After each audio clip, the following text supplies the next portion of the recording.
And then one day, at 3 o'clock on a foggy, frosty, bitter afternoon, I saw a man drawing slowly near along the road. He was hunched as with age or weakness, carried a stick, and wore this huge, tattered old sea cloak with a hood that made him look positively deformed. "Will any kind friend inform a poor blind man in what part of England he may now be?"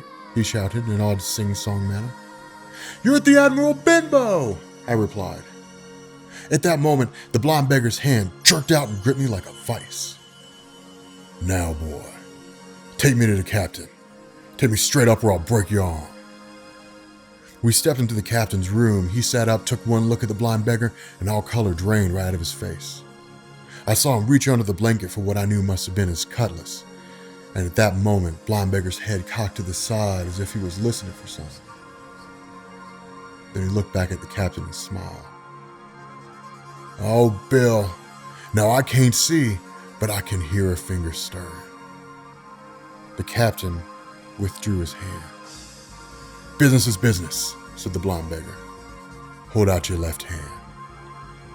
I saw him slide something into the captain's palm. "And now that's done."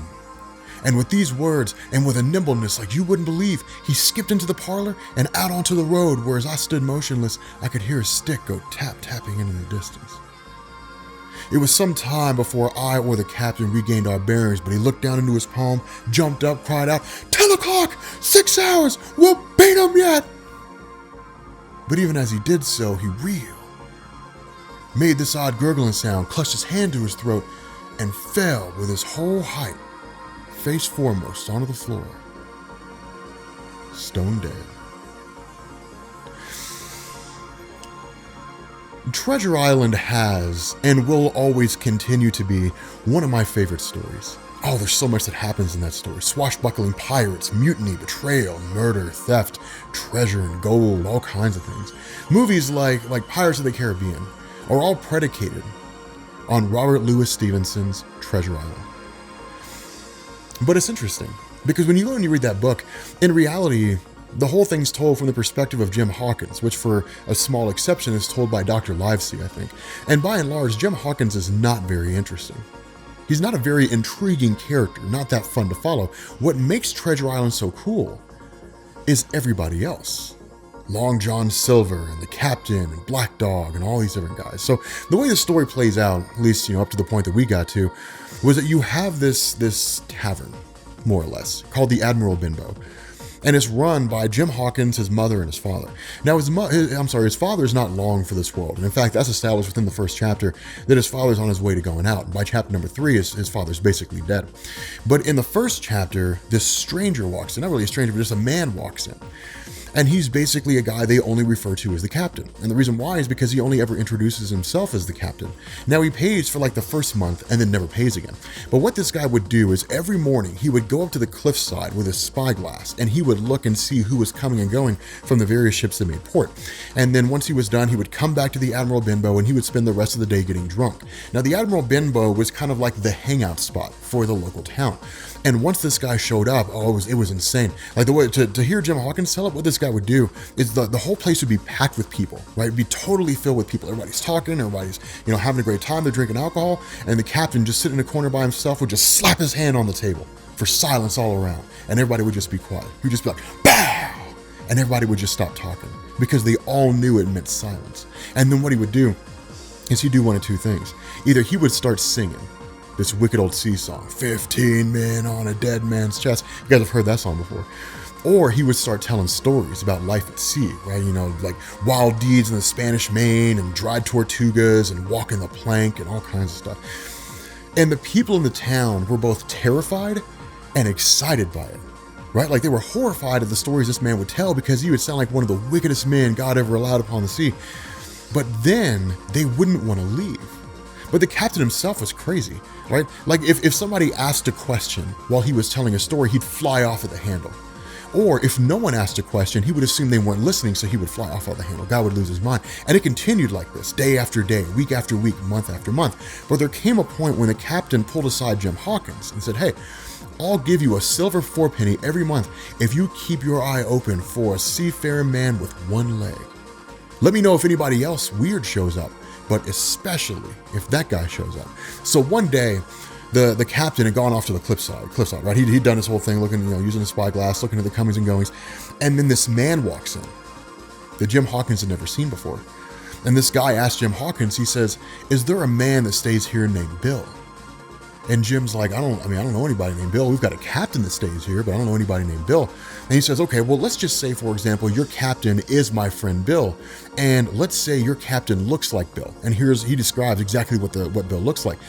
And so Jim's like, yeah, we have a guy like that here. And he says, okay, then I'll just wait. So this is when the story really takes off, right? Like it explodes. So the captain comes back from the cliffside. He walks in, and then like the stranger sees him. As soon as he's the captain, all right, he turns around. He's like, oh, Bill, it's been a side of times us two since I lost him 2 talons, right? Because he's missing 2 fingers. And so like Bill turns around, he's like, black dog, freaks out, just like table flies over in a lump, clash of steel follows, sword fight and all that kind of stuff. And then like Bill ends up getting the stranger, this guy Black Dog, gets him in the shoulder. Black Dog takes over the head side, right? And Bill's just like, shit, they found me. So he tells Jim Hawkins, right? He's like, give me some rum and I'll tell you what's going on. So Jim Hawkins grabs some rum, brings it back, and Bill's just like, dude, okay, look, man, like here's the story. All right, I was the first mate for this guy named Captain Flint, and Captain Flint died. But before he did, he told me the place where the treasure is hidden, and I'm the only one who knows its location. Everybody's hunting for it.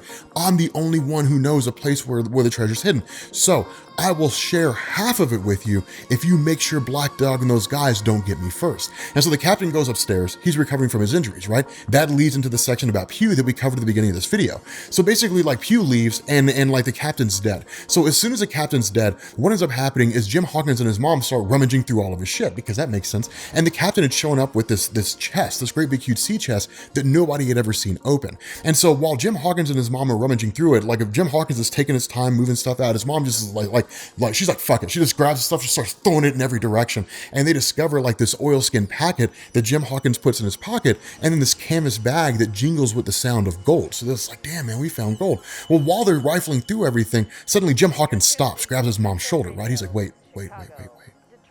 Because what he hears is the blind man's stick on the frozen road. And he's just like, oh shit.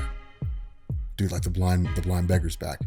And so like they sit there, they wait for a minute, right? They're just like, okay, let's see what happens. And then there's like a tap on the front door. So they're like, go. So like they go taking off down the back door, right? Like they go running out the back door, like down the back steps, out the back door, all the way running down like into this little head side, end up hiding under this bridge where they can barely see over and see what's going on in the street.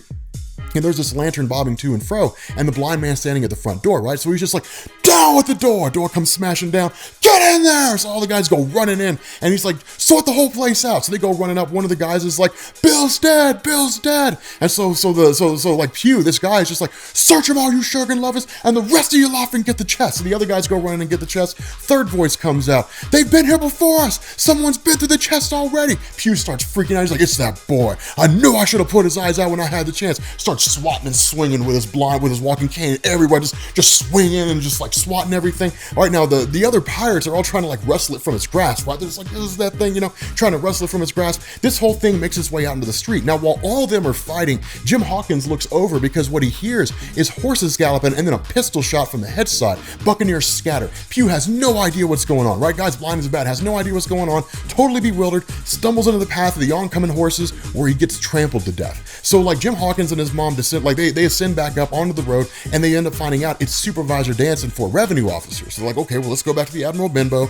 and let's see what's going on. Whole place is totally trashed, right? Just like ripped to pieces. Nothing was really stolen except some money, but like they were running through looking for like basically the oilskin packet that Jim Hawkins had. And so Supervisor Danson's like, what in the hell were they after? And Jim Hawkins is like, well, it's not money or anything. It's this thing that I have in my pocket, but we need to get it someplace safe. We should take it to Dr. Livesey. And so Supervisor Danson's like, okay, I mean, yeah, sure. That's a smart idea because Dr. Livesey is basically the constable. He's what amounts to like a sheriff for the town. And so they end up riding off to Dr. Livesey's place. Now, when they get there, Dr. Livesey's there with Squire Trelawney.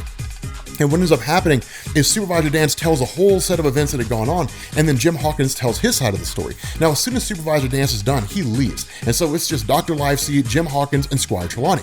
And so Squire Trelawney was a Navy man. So he's listening to like all these things happen, and he's recollecting on his time when he was part of the British Royal Navy. And so what ends up happening is like Dr. Livesey's like, okay, well, I mean, like Trelawney, like you've heard of this Captain Flint before, right? And Trelawney's just like, heard of him? Oh, dude, he was the bloodthirstiest buccaneer that ever sailed. up. Blackbeard didn't have anything on Captain Flint, and if what you're saying is true, then this has to be worth something, so we gotta cut it open and find out what it is. So Dr. Livesey is like, hey, Jim Hawkins, are you okay with this? And Jim Hawkins is like, yeah, I guess. I mean, let's figure out what in the hell it was that they were after. So they basically cut open the oilskin packet, and they find a couple things here and there, and this folded piece of paper. So they unfold the piece of paper, they lay it out on the table, and it's got things like longitude and latitude, and it's got markers like spyglass and stuff like that.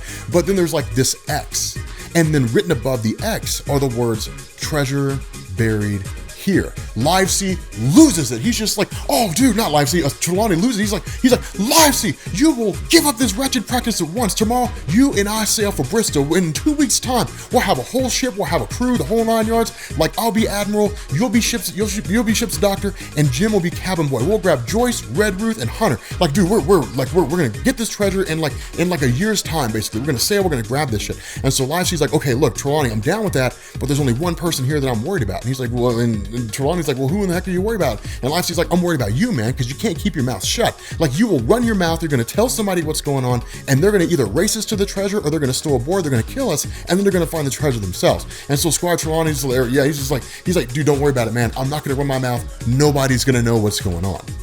So, dude, Treasure Island, and from there it picks up. You got to go read the rest of the story if you want to know what happened. But, dude, Treasure Island is one of the coolest stories ever. But the whole reason why I went through this 12.5-minute long spiel is because when it comes to the story of Treasure Island, what makes it so cool is it's not really it's a coming of age story to a degree with Jim Hawkins. But what makes it so interesting are all the people he encounters, right? Like, what they end up doing is hiring a one-legged cook by the name of Long John Silver, who coincidentally is the seafaring man with one leg. No idea they'd done that. Jim Hawkins had forgotten by the time that happened. There's a mutiny that ensues, all kinds of things pop off. But for Jim Hawkins, he's kind of leaving this life behind of simpleness, right? This very simple, quaint, basic life of running the Admiral Benbow with his mom and dad, and then taking off on a seafaring adventure to find treasure. Along the way, he learns so much about himself. Along the way, he learns all these things about himself, about what he's about, what he's capable of, what his strengths and weaknesses are. He ends up running into, oh my God, what is that guy's name? There's this guy, this one dude they meet when they finally end up getting to the actual Treasure Island proper. It is, oh my God, it's not Bill, I don't think. It's not Billy Bones. That was the name of the captain. Anyway, they end up running into this guy who just has like an obsession with cheese. Dude, this guy has the most insane obsession with cheese. As soon as Jim Hawkins meets him, he's like, "Do you have any cheese? It's been so long since I had some cheese." And it's one of the coolest things ever. But still, it is in a lot of ways telling the story of life's progression, right? Because in this world, we begin very, very early. We begin at a very small stage in our lives. You know, we start out, we're raised by our mom and dads, and we graduate out into the greater tribe. And what this does is this leads into us finding self-discovery. It leads into us figuring out what we like and don't like, what we prefer, what we don't prefer, where our line in the sand is, what box we reside in. And as we live through this life, we take bigger and bigger steps out of this box that we formed, and the box grows along with it. We become something greater than what we used to be. And this is a principle that spans everything. It expands those who are suffering from depression. It expands to those who are suffering with anxiety, those who have social awkwardness. It's about expanding and breaking boundaries. It's very, very easy for us to stay there. In that story, it would have been exceedingly easy for Jim Hawkins to just stay. To just say, well, you know what, Livesey, Trelawney, you guys go do your thing. I'm just going to stay here. My mom and I are going to get the Admiral Benbow fixed up, and we'll get back to work. It would have been very easy to do that. But instead, he went on this seafaring, swashbuckling adventure. In this life, it's very, very easy to stay where you are. It's very, very easy to be so comfortable in where you found yourself. And in reality, there comes a point when that's somewhat the best decision, right? As you grow older, you start looking towards creating a family. You want that stability. You want to know that what's here today is going to be here tomorrow. But when you're younger, that's the time of exploration. That's the time to get out and figure out who you are. Because how could you ever possibly have a strong understanding of what you're about if you've never taken the time to figure it out? And it's one of the things that I think a lot of people in this day and age try to struggle with, that I think they try to understand. For all the young people out there, 15, 16, 17 years old, you guys are in a position right now to where the world is your oyster. The world is whatever you want it to be. The world is however you want it to form. I mean, it does have its own form and function, but it's all for you to explore, to get out there and learn what you're about, learn what you stand for, your moral compass, what you think is okay and not okay. And over the course of this life, you're going to find that you're going to have friends that you've known for years and years and years, 10, 15, 20, maybe even 30 years, and you're going to cut them loose because you're going to realize that this voyage of self-discovery has led you to a place where you're better off leaving them behind. Not because of anything they did, but because of where you are now. That in on this road of life, you have friends that will help you along the journey, and you'll help them along their journey. But some of those friends will inadvertently or even intentionally become roadblocks, and it's your job to move them out of the way, to make way for progression, and to keep on keeping on. But with that being said, guys, we're going to bring this video to an end. I just wanted to throw that out there. You know, I think that there are times when people just kind of need to hear that. There's no real motivation behind it. There's no real basis. Nobody told me a story that I felt inspired this video. I think that sometimes people just need to hear that the world is yours to explore, and so go explore it. I think some people just need to be told that. I think that if it's tantamount to telling someone you're a good person, not because they said anything that makes you think they're not, or even makes you think that they believe they're not, but because they just need to hear it every once in a while. It's never a bad thing to help somebody, to pep somebody up and make somebody feel better. But anyway, guys, we're going to bring this video to an end, and I will catch you all later. Please. But with that being said, guys, we're going to bring this video to an end, and I will catch you all later. Peace.